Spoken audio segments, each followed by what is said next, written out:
Oklahoma Senator Mark Wayne Mullin joins me. He's also a member of the Armed Services Committee. Good evening, sir. And I think a little trip back in history is important. In 2018, Ambassador Nikki Haley, UN ambassador, and President Trump cut off the funding to UNRWA because for years Prime Minister Netanyahu has said that it is deeply involved with Hamas. Then you've got 2021, President Biden comes in, he restores the funding. The American people paid $235 million to UNRWA. He later, after October 7th, stopped the funding, but this is after re-upping it. And now we hear that, these Palestinian, the UNRWA employees were involved in October 7th. So your thoughts about what we are spending our money on?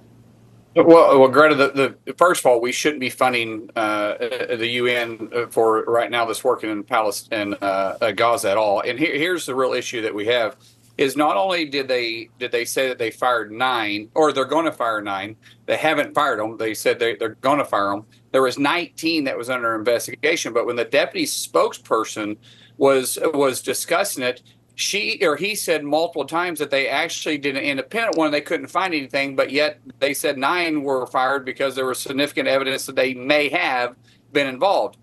But I just firing them though isn't good enough.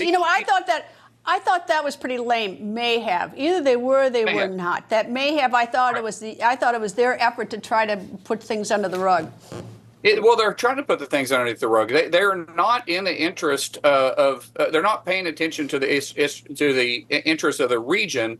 What they're doing is they're actually sizing and siding with Hamas in this. I mean, they were actively participating, and there was 19, mind you, 19 so there's another 10 that they couldn't find significant evidence against, but yet they're still trying to make excuses for them. There's a huge issue here, and we shouldn't be funding them. And until this is rooted out, we shouldn't be funding these individuals. Now, think about this. If UN was deployed to, let's say, Haiti, and they had someone that committed crimes there, because these were crimes. These weren't acts of war. These were crimes. They went in to Israel on October 7th and literally did the most heinous crimes and terrorist acts that you can imagine. Just firing these individuals is not good enough. They should be brought up on criminal charges. They should be put away for the rest of their life, just like these other individuals as part of this terrorist organization. How do you just simply fire them and move on? And we shouldn't give them another